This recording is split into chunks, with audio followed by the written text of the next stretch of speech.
Volume study 4 ಯೆಹೋವನ ಮುಯ್ಯಿ ತೀರಿಸುವ ದಿನದ ಹರ್ಮಗೆದೋನ್ ಯುದ್ಧ ಅಧ್ಯಾಯ 11 ಹರ್ಮಗೆದೋನ್ ಯುದ್ಧ ಮಹಾದಿನದ ಕದನ ಪುಟ 357. ಫ್ರಾನ್ಸ್ನ ಕ್ರಾಂತಿಗೆ ಪರಿಣಾಮಕಾರಿಯಾದ ಕಾರಣಗಳು ಯಾವುದೆಂದರೆ ಜನರಲ್ಲಿ ಸಂಕಷ್ಟ ಮತ್ತು ಸರ್ಕಾರದ ಪೇಚಾಟದ ಪರಿಸ್ಥಿತಿ. ಅದರೊಡನೆ ಫ್ರಾನ್ಸ್ ದೇಶವು ಅಮೆರಿಕಾದ ವಸಾಹತುಗಳ ಸ್ವತಂತ್ರಕ್ಕೆ ಬೆಂಬಲ ಕೊಡಲು ಸಾಂದರ್ಭಿಕ ಯುದ್ಧದ ಅಪರಿಮಿತ ವೆಚ್ಚಗಳು ಸೇರಿದ್ದವು.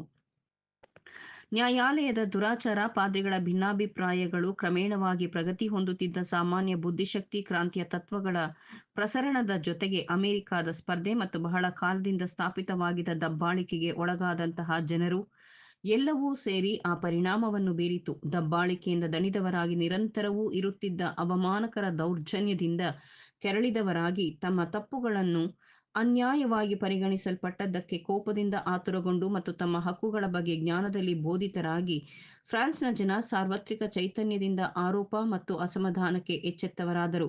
ಸ್ವತಂತ್ರಕ್ಕಾಗಿ ಕೂಗು ರಾಜಧಾನಿಯಿಂದ ಗಡಿನಾಡಿನವರೆವಿಗೂ ಪ್ರತಿಧ್ವನಿಸಿತು ಮತ್ತು ಆಲ್ಪ್ಸ್ನಿಂದ ಪೈರೀಸ್ ಪರ್ವತಗಳವರೆವಿಗೂ, ಮೆಡಿಟರೇನಿಯನ್ ಮತ್ತು ಅಟ್ಲಾಂಟಿಕ್ ತೀರಗಳಲ್ಲಿ ಮಾರ್ಧನಿಸಿತು. ಇದ್ದಕ್ಕಿದ್ದಂತೆ ಎಲ್ಲಾ ಭ್ರಷ್ಟಾಚಾರದ ರಾಜ್ಯಗಳಲ್ಲಿ ಹಠಾತ್ ಮತ್ತು ಹಿಂಸಾಚಾರದ ಬದಲಾವಣೆಗಳು ಸ್ಫೋಟವನ್ನು, ಕೆಡುಕು ಮತ್ತು ದೌರ್ಜನ್ಯಗಳು ಅನುಸರಿಸಿದವು. ಇದರ ಮುಂದೆ ಅಪರಾಧಗಳು ಮತ್ತು ವೇದನೆಗಳು, ಪುರಾತನ ನಿರಂಕುಶಾಧಿಕಾರವು ನಿಷ್ಕೃಷ್ಟತೆಗೆ ಮರೆಯಾಯಿತು. ಮತ್ತೊಬ್ಬ ಚರಿತ್ರೆಗಾರನು ಹೇಳುತ್ತಾನೆ, ಫ್ರಾನ್ಸ್ನ ಕ್ರಾಂತಿಗೆ ಕಾರಣಗಳಲ್ಲಿ ಮೊದಲನೆಯದು ವಿಶೇಷ ಸೌಲಭ್ಯ ಹೊಂದಿರುವ ವರ್ಗಗಳ ಕಡೆಗೆ ಹಗೆತನ. ಅರಸ, ಕುಲೀನರು ಮತ್ತು ಪಾದ್ರಿ ವರ್ಗ ಮತ್ತು ಅವರ ಕೆಳಗಿರುವ ವರ್ಗಗಳ ಮೇಲೆ ಅನರ್ಹತೆಯ ಮತ್ತು ಹೊರೆಯ ಎಣಿಕೆಯಲ್ಲಿ ಕಾನೂನು ಮತ್ತು ಪದ್ಧತಿಗಳನ್ನು ಹೊರಿಸಲಾಗಿತ್ತು. ಭೂಮಿ.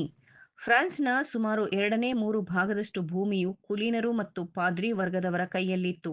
ಅದರ ದೊಡ್ಡ ಭಾಗವು ನಿರಾಸಕ್ತ ಮಾಲೀಕರಿಂದ ಅಸಮರ್ಪಕವಾಗಿ ಕೃಷಿ ಮಾಡಿದ್ದರು. ಕುಲೀನರು ಸ್ಥಿರಾಸ್ತಿಗಿಂತಲೂ, ಅಂದರೆ ಎಸ್ಟೇಟ್ಗಿಂತಲೂ, ಪ್ಯಾರಿಸ್ನ ತಳುಕಿನಲ್ಲಿ ವಾಸಿಸಲು ಆರಿಸಿಕೊಂಡರು. ಅನೇಕರು ಸಣ್ಣ ಭೂಮಾಲೀಕರಾಗಿದ್ದರು, ಆದರೆ ಅವರಿಗೆ ಜೀವನಾಧಾರ ಒದಗಿಸಿಕೊಳ್ಳಲು ಬಹಳ ಕಡಿಮೆ ಜಾಗವಿತ್ತು.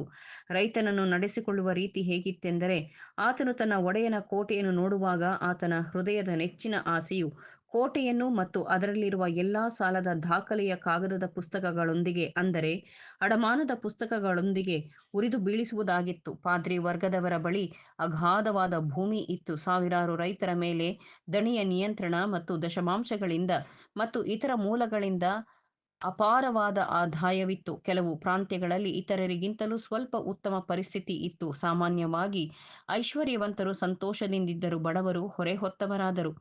ಏಕಸ್ವಾಮ್ಯಗಳು, ಅಂದರೆ ಮೊನೊಪೊಲಿಸ್, ಬಂಡವಾಳಶಾಹಿ ತಯಾರಕರು ಮತ್ತು ವ್ಯಾಪಾರಿಗಳು ಪ್ರೋತ್ಸಾಹಿಸಲ್ಪಟ್ಟವರಾದರು. ದಬ್ಬಾಳಿಕೆಯ ಏಕಸ್ವಾಮ್ಯಗಳ ಮತ್ತು ಸಂಘಗಳ ಸಂಸ್ಥೆಗಳಿಂದ ದಬ್ಬಾಳಿಕೆಯ ಸಂಕೋಲೆಗೊಳಗಾದರು.